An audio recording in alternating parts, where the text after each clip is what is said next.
What are 3 bold predictions for the 2020 NCAA wrestling season?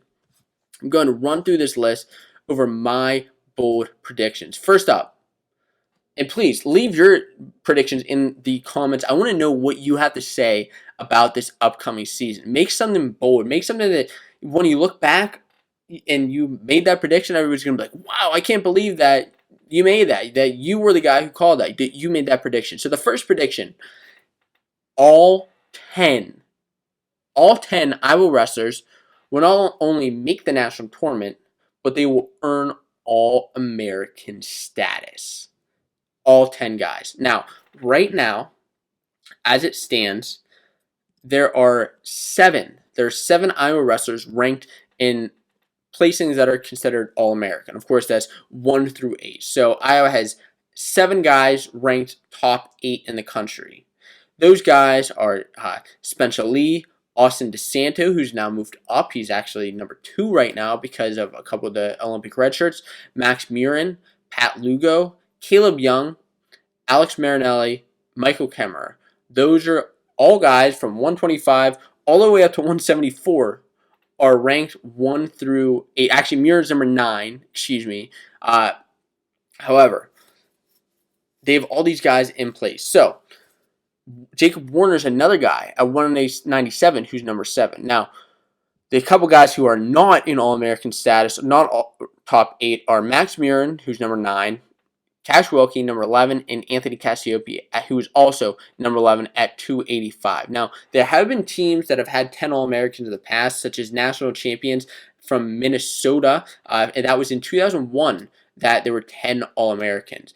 Do you think that it's possible that Iowa gets 10 All-Americans? I think Spencer Lee, very good shot that he wins it. DeSanto, now that a couple guys are out of the way, chance that he makes the finals at least. Max Murin, he's just got to put up a couple of wins to get there.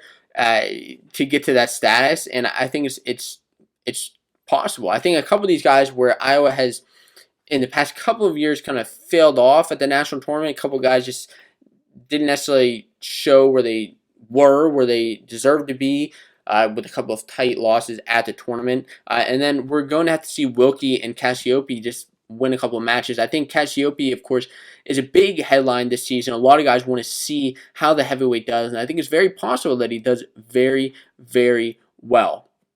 Now, the next bold prediction I have is that Vincenzo Joseph will win his first Big Ten title. Vincenzo Joseph will win his first Big Ten title. Of course, the past 3 years he hasn't won, guys. He's lost to Isaiah Martinez twice, as well as Alex Marinelli. Now, of course, in the past, he's placed higher than all of those guys at the national tournament, which is rare. I mean, not extremely rare, but rare and pretty exciting. So, Isaiah Martinez, the first year, 2017, lost 8-5. 2018 lost 4-1. For that first year, actually pinned Imar in the national finals. Then last year, tight loss against Marinelli. And Marinelli, of course, placed 4th last year. I think this may be the year where I think Marinelli may edge him out in a duel. We'll see. I think that this is a year for Vincenzo to win his first Big Ten title. And the third bold prediction I have for this upcoming season is that we will see the highest scoring team race in the national tournament of all time. The highest scoring. Okay.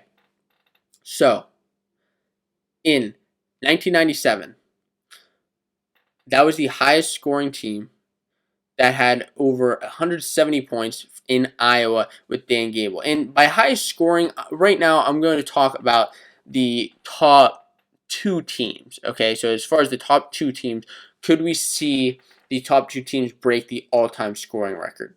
And right now, as it stands, 1997 was the highest scoring team race under Dan Gable, where he had 5 national champions and 8 All-Americans. The top 2 scoring teams, we had Iowa and second scoring team scoring 283 points. The number 2 highest scoring team was in 2018 with Penn State and Ohio State scoring 276 points combined. This is combined, guys. 4 champs and 8 All-Americans is what Penn State have. And then the third is under Dan Gable again, dating back to 1991. That 90s era of Iowa Hawkeye wrestling was insane.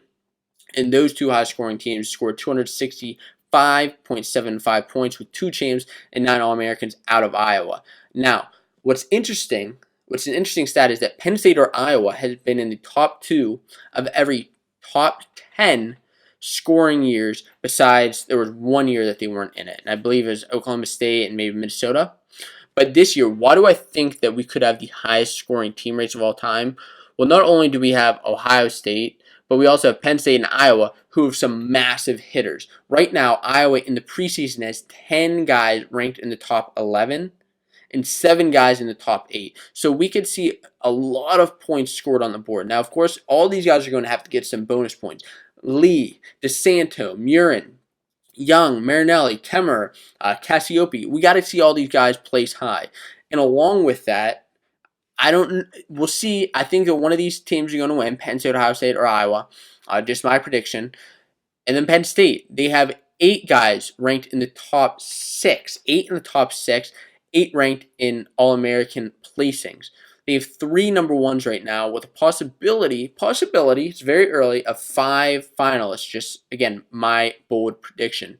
With those guys, with Roman Bravo Young, Nick Lee, Brady Berge, Vincenzo, Mark Hall, Kyle Connell, as well as Kassar, we could definitely see a record-setting year for these guys. What do you guys think? Because Ohio State is another team, and I did have Michigan on this list until a lot of their guys decided to take Olympic red shirts, such as Micic, Storr, Massa, and Amin. I think that could have been a potentially record-setting team as well as Ohio State, who right now has 9 guys ranked in the preseason by Flow Wrestling. Now, a couple of teams I also want to mention are Iowa State and NC State.